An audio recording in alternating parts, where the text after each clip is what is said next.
오늘 우리 함께 읽고 은혜 나눌 말씀은 고린도전서 9장 24절로 27절까지 말씀입니다. 고린도전서 9장 24절로 27절입니다. 고린도전서 9장 24절로 27절 제가 봉독해 드리겠습니다.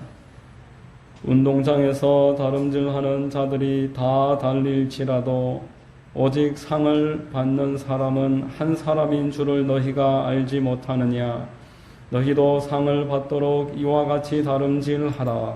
이기기를 다투는 자마다 모든 일에 절제하나니 그들은 썩을 승리자의 관을 얻고자 하되 우리는 썩지 아니할 것을 얻고자 하노라. 그러므로 나는 다름질하기를 향방 없는 것 같이 아니하고 싸우기를 허공을 치는 것 같이 아니하며 내가 내 몸을 쳐 복종하게 함은 내가 남에게 전파한 후에 자신이 도리어 버림을 당할까 두려워함이로다. 아멘. 저는 봉독해드린 고린도전서 9장 말씀을 통해서 상주심을 바라봄 이와 같은 제목으로 말씀을 전하겠습니다. 성령께서 우리 모두에게 큰 은혜를 더해 주시기를 바랍니다. 여러분, 사도 바울은 사도행전이나 고린도서신을 보면은 여러 차례 자기 자신을 본받으라 이렇게 말을 합니다. 고린도전서 11장 1절에 내가 그리스도를 본받는 자가 된 것 같이 너희는 나를 본받는 자가 되라 라고 했고, 사도행전에서는 감옥에 갇혀 있을 때에 총독들과 왕 앞에서도 내가 이렇게 묶여 있는 것 외에는 여러분들이 다 나와 같이 되기를 원합니다. 담대하게 그렇게 말했습니다. 예수님을 본받는 것이 신앙생활의 핵심이지만 너무나 하나님과 사람이라는 큰 차이가 있으므로 하나님이 바울과 같은 사람을 세우시고 또 이렇게 본받게 하시는 것은 아닐까라는 생각이 들었습니다. 오늘 본문의 말씀은 사도 바울이 신앙생활의 핵심이 무엇이다 라고 분명히 우리에게 알려주시는 그러한 내용입니다. 첫 번째로 바울에게 신앙생활은 상 받기 위한 경주였습니다. 24절 말씀 같이 한번 읽겠습니다. 시작. 운동장에서 다름질하는 자들이 다 달릴지라도 오직 상을 받는 사람은 한 사람인 줄을 너희가 알지 못하느냐. 너희도 상을 받도록 이와 같이 다름질하라. 너희도 상을 받도록 이와 같이 다름질하라. 이것은 조언이 아니라 분명한 명령입니다. 예수님을 구주로 영접한 하나님의 자녀들이 예수님을 영접한 다음에 곧장 천국에 가지 않고 이 땅 가운데서 이렇게 긴 시간을 살아가는 이유가 무엇이겠습니까? 사람마다 각자 차이가 있겠지만 길게는 수십 년간의 시간을 예수님을 믿으면서 살아가는 것은 단지 구원받고 천국 가는 것만이 성도에게 하나님이 가지신 목적이 아니기 때문에 그렇습니다. 분명히 우리가 이 땅에서 살아간 모든 언행에 대해서 하나님으로부터 판단과 심판을 받는 시간이 있다라는 것입니다. 하나님이 사람에게, 특별히 성도들에게 시간과 물질과 건강을 주시는 그 이유는 이 상 받는 일에 함께 참여할 기회를 주시는 것입니다. 이 기회를 우리가 함께 누리고 있는 것입니다. 예수님 또한 신앙생활은 상 받는 일이라는 것을 말씀하셨습니다. 마태복음 6장에 구제하는 일과 기도하는 일과 금식하는 일, 이 세 가지 일을 알려주시면서 이 일을 위해서 상 받도록 준비해야 한다라고 말했습니다. 마태복음 6장 18절에 은밀한 중에 보시는 내 아버지께서 갚으시리라. 세 차례 동일한 말씀을 합니다. 하나님께 상을 받든지 아니면은 그 상을 잃어버리게 된다라는 것입니다. 여러분, 십자가는 이 땅의 시간이 모든 것이 아니다라는 것을 알려주시는 하나님의 선포입니다. 이 땅이 전부라면은 예수 그리스도께서 무엇 때문에 십자가에 다니셔서 로마 군병의 손에 죽으셨겠습니까? 예수 그리스도와 그분의 그 십자가의 구원이 하나님의 능력이요 구원이라는 것을 우리가 믿는다면은 이 세상 또한 전부가 아니다라는 것을 믿어야 합니다. 예수께서는 얼마든지 하늘의 천군 천사 수십만 명, 수천만 명을 동원하셔서 빌라도의 군대를 몰아내고 세상의 왕이 되실 수 있으셨지만 그렇게 하시지 않으셨습니다. 오히려 영원한 삶을 위해서라면은 자기 생명조차도 버릴 수 있어야 한다는 것을 몸소 보여주셨습니다. 그러므로 신앙생활은 상받기 위한 경주입니다. 예수님 또한 이 땅에서 상받기 위해서 경주를 하셨습니다. 히브리서 12장 2절에 믿음의 주여 또 온전하게 하시는 이인 예수를 바라보자. 그는 그 앞에 있는 기쁨을 위하여 십자가를 참으사 부끄러움을 개의치 아니하시더니 하나님 보좌 우편에 앉으셨느니라 라고 말했습니다. 예수님께서는 하나님 보좌 우편에 앉으실 것들을 바라보시면서 그때에 누리게 될 기쁨을 상상하시면서 모든 고통을 참고 견뎌내셨다라는 것입니다. 뿐만 아니라 믿음의 선진들도 이 땅에서 모든 어려움을 기쁨을 바라보면서 상 받을 날을 바라보면서 견뎠습니다. 히브리서 11장 24절로 26절에 믿음으로 모세는 장성하여 바로의 공주의 아들이라 칭함받기를 거절하고 도리어 하나님의 백성과 함께 고난받기를 잠시 죄악의 낙을 누리는 것보다 더 좋아하고 애굽의 그리스도를 위하여 받는 수모를 애굽의 모든 보화보다 더 큰 재물로 여겼으니 이는 상주심을 바라봄이라. 상주심을 바라보셨다라는 것입니다. 여러분, 먼저 신앙의 경주를 마친 믿음의 선진들이 지금 하늘 위에서 여러분들이 이 상 받는 경주를 잘 달릴 것을 주목하고 응원하고 있습니다. 예수께서도 하늘 보좌 우편에서 여러분들이 이 신앙의 경주를 완주하여 하나님으로부터 상 받을 것을 바라보시면서 응원하십니다. 스데반이 돌에 맞아서 순교할 때 보좌 우편에 앉아 계셨던 예수께서 자리에서 벌떡 일어서셔서 스데반의 죽음을 귀하게 여기셨다라고 성경은 알려주고 있습니다. 그러나 우리가 이 신앙이 믿음의 경주라는 것을 망각하면은 그래서 한강 위의 유람선처럼 그렇게 한가롭게 주어진 기회를 흘려보낼 때에 주님으로부터 근심 어린 염려의 책망을 듣게 됩니다. 약하고 게으른 종아, 이 달란트를 그저 땅에 묻어뒀던 종에게 주님이 책망하셨던 그 책망이 우리에게 해당되지 않기를 우리가 바랄 뿐입니다. 잠언서 20장 6절 말씀에 많은 사람이 각기 자기의 인자함을 자랑하나니 충성된 자를 누가 만날 수 있으랴. 사람은 나의 인자함을 자랑하지만 하나님은 우리가 인자함보다 충성된 사람 되기를 더 귀하게 여기신다라는 것입니다. 만일 올림픽을 앞둔 국가대표 축구선수가 그 합숙 가운데서 무단 이탈한다면 어떻게 되겠습니까? 그를 믿고 기회를 준 국가와 그 기대에 찬 마음으로 응원하고 있는 부모 형제들에게 그보다 큰 실망을 끼치는 일이 없을 것입니다. 여러분, 신앙생활은 선택사항이 아니라 믿음의 경주다라는 사실을 꼭 기억하시기를 바랍니다. 두 번째로 바울은 상 받기 원한다면 절제해야 한다라고 알려주고 있습니다. 우리 25절, 본문 25절을 같이 한번 읽겠습니다. 시작. 이기기를 다투는 자마다 모든 일에 절제하나니 그들은 썩을 승리자의 관을 얻고자 하되 우리는 썩지 아니할 것을 얻고자 하노라. 세상에서도 절제가 요구됩니다. 그렇지만 그 절제로 얻는 것은 썩을 면류관을 잠깐 누릴 뿐입니다. 그렇다면은 영원히 썩지 않을 면류관을 얻을 신앙의 경주를 하는 우리들에게 얼마나 큰 절제가 요구될 것입니까? 여러분, 지난 100년 동안 세상과 마귀가 그리스도의 교회를 약화시키는 일에 가장 큰 공로를 뽑는다면은 율법적이다라는 말을 교회에 들어온 것이다 라고 많은 사람들이 말을 합니다. 율법적이다, 청교도적이다. 은혜로운 교회와 목회자라면은 하나님께서 당신을 사랑하십니다.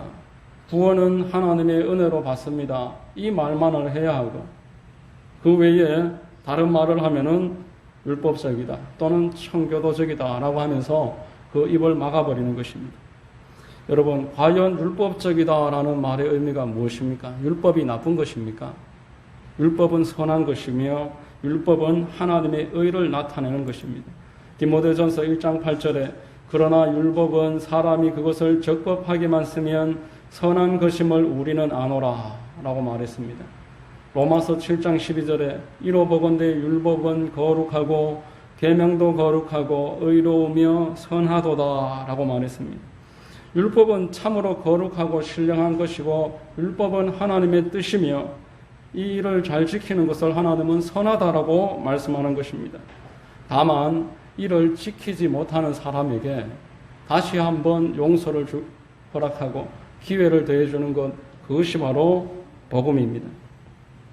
구약은 율법을 어기는 자를 돌로 쳐 죽이라고 했지만 복음은 율법을 어긴 자에게 회개하면 다시 한번 용서와 기회를 더해주는 것입니다. 오늘 우리 교회에서 부목사로 사역하셨던 한홍 목사님이 어떤 외부 강연에서 이렇게 이야기하는 것을 들었습니다. 성도들에게 제발 율법대로 봉사하세요. 은혜는 예배 때 받으시기 바랍니다. 이렇게 간곡하게 이야기를 합니다. 사역을 하다 보니까 사람들이 은혜라는 말을 너무 남용하더라라는 것입니다. 성가대 연습을 빠지고 그래서 성가대장이 제재를 가하면은 율법적이다. 은혜로 하십시다. 그렇게 이야기하는 사람들이 너무 많은데 사역은 율법대로 정해진 규칙대로 하는 것이고 그렇지만 실수와 허물이 있을지라도 복음은 다시 한번 기회를 주고 그 허물에 대해서 덮어주고 품어주는 것이다. 그것을 그런 식의 강조를 했던 것입니다. 이것이 바로 기독교 정신이다라는 것입니다. 그렇게 할 때에만 그 공동체가 성장을 하게 되고 그 공동체에 발전이 있습니다. 사도 바울에게 그 예루살렘으로 갈 것을 명령하셨던 주님께서 사도 바울의 그 예루살렘 사역 가운데서 그 벨릭스와 또 베스도와 많은 왕들 사이에 감금당하는 것 또한 허락하셨습니다. 사도 바울이 감옥에 있을 때 벨릭스가 찾아와서 바울에게 질문을 합니다. 네가 계속 예수 그러는데 예수 믿는 게 과연 무엇이냐? 바울은 예수 믿는 것은 절제하는 생활입니다 라고 분명하게 말했습니다. 사도행전 24장 24절로 25절에 수일 후에 벨릭스가 그의 아내 유대 여자 두루실라와 함께 와서 바울을 불러 그리스도 예수 믿는 도를 듣거늘 예수 믿는 것이 무엇이냐 이렇게 물었습니다. 이때 바울이 의와 절제와 장차오는 심판을 강론하니 벨릭스가 두려워하여 대답하되 지금은 가라 내가 틈이 있으면 너를 부르리라 이렇게 말했습니다. 예수 믿는 것은 의와 절제와 장차 있을 심판에 대해서 깨어있는 것입니다. 이것이 바로 예수 믿는 것이 무엇이다 라는 것에 대한 바울의 대답입니다. 여러분, 의라는 것은 하나님과의 바른 관계입니다. 절제라는 것은 헬라어 앵크라테이아라는 단어인데 금욕을 말합니다. 세상에서는 술을 2병 마시던 사람이 1병으로 줄이는 것이 절제이지만 하나님이 말씀하시는 절제는 칼로 무를 자르듯이 술을 하나님이 기뻐하시지 않는 것들을 단칼에 끊는 것, 그것이 바로 성경이 말하는 절제입니다. 장차 있을 심판은 하나님이 상 주시는 그 상급 심판을 말하는 것입니다. 이 셋을 연결하면은 하나님과의 바른 관계를 원하는 사람은 모든 일에 있어서 절제를 할 것이고 그렇게 바른 절제의 생활을 하는 사람은 장차 있을 심판 앞에서 자유로울 것이다 라는 것입니다. 이것이 바로 올바르게 예수를 믿는 것이다 라고 사도 바울이 말을 했습니다. 여러분, 절제는 성령의 열매입니다. 성령의 9가지 열매 가운데서 마지막 9번째가 바로 절제입니다. 하나님을 내 신앙에 맞게, 내 목적에 맞게 활용하는 것이 아니라 하나님의 뜻대로 나를 맞춰드리는 것이다라면 우리가 나를 절제시켜달라고 하나님께 기도하는 것으로 끝내는 것이 아니고 하나님의 말씀대로 절제를 하면은 하나님께서 그 사람의 그 순종을 통해서 절제할 수 있도록 그를 이끌어 주시는 것입니다. 여러분, 행함이 없는 믿음이 죽은 믿음이기 때문에 행함이 없으면은 성령께서 그 사람을 그렇게 바꿔주실 수가 없습니다. 그러나 행함이 있는 믿음은 살아있는 믿음이기 때문에 절제하려고 우리가 걸음을 떼면은 성령께서 그 살아있는 믿음을 통해서 역사해 주심으로 절제를 이루어 가시는 것입니다. 세 번째로 사도 바울은 상 받기를 원한다면은 목표를 가져라 라고 말하고 있습니다. 26절로 27절에 우리 함께 읽겠습니다. 그러므로 나는 다름질하기를 향방 없는 것 같이 아니하고 싸우기를 허공을 치는 것 같이 아니하며 내가 내 몸을 쳐 복종하게 하면 내가 남에게 전파한 후에 자신이 도리어 버림을 당할까 두려워함이로다 라고 말했습니다. 신앙생활을 향방 없는 것 같이, 목표 없는 것 같이 하지 않았다라는 것입니다. 분명한 목표를 가지고서 신앙의 걸음을 뗐다라는 것입니다. 과수나무에 열매를 맺기 원한다면 가지치기를 해야 합니다. 생활 가운데 온갖 요구들이 있을지라도 내 주변에 사람들과 세상으로부터 여러 나에게 대한 어떠한 요청이 있을지라도 마지막 날 상 받을 것을 바라보면서 내 삶에 거절할 일을 거절할 수 있을 때에 정작 우리가 하나님이 원하시는 일들을 이룰 수가 있습니다. 주변에 아는 목사님 한 분이 어저께 전화가 와서 월요일 날 같이 등산을 가면 좋겠다. 오랜만에 본인이 등산을 갈 생각을 가지고 있는데 시간이 되면 같이 가자. 그렇게 전화가 왔습니다. 그래서 제가 아무 스케줄은 없었지만 정중하게 시간이 안 된다라고 거절을 했습니다. 왜냐하면은 이 9월 달에 제가 한 달에 한 번씩 신약 성경을 한 번 읽고 구약 성경은 2달에 한 번 읽는 것을 목표로 성경을 읽고 있는데 추석 때문에 지금 목표에서 많이 이탈했기 때문에 그 산에 한번 갔다 오면은 이달에 목표를 도달할 수 없을 것 같아서 그렇게 양해를 구하고 거절을 했던 것입니다.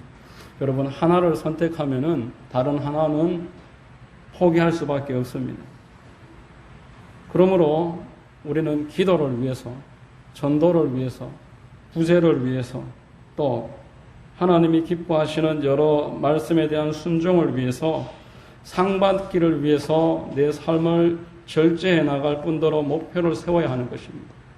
어떠한 목표를 세우고 하루에 얼마만큼 기도를 할 것이며 성경을 어떻게 읽을 것이며 하나님이 기뻐하시는 일을 봉사활동을 어떤 방식으로 이루어 나갈 것인지 계획을 세우고 그것을 위해서 실천해 나갈 때 그 목표에 도달할 수 있고 하나님이 기뻐하시는 열매를 맺을 수가 있다는 것입니다. 잠언서 29장 18절에 묵시가 없으면 백성이 방자히 행하거니와 율법을 지키는 자는 복이 있느니라 이렇게 말했습니다. 여기 묵시라는 단어는 하나님의 계시를 뜻하는 것으로서 하나님의 목표를 가지는 것으로 이해할 수가 있습니다. 하나님의 목표가 없으면 사람이 방자히 행한다. 이 말은 제 멋대로 행동한다라는 뜻입니다. 본문 27절에서 사도 바울이 내 몸을 쳐서 복종시켰다라는 것은 사도 바울의 삶에는 하나님을 위한 목표가 분명하게 서 있었다라는 것입니다.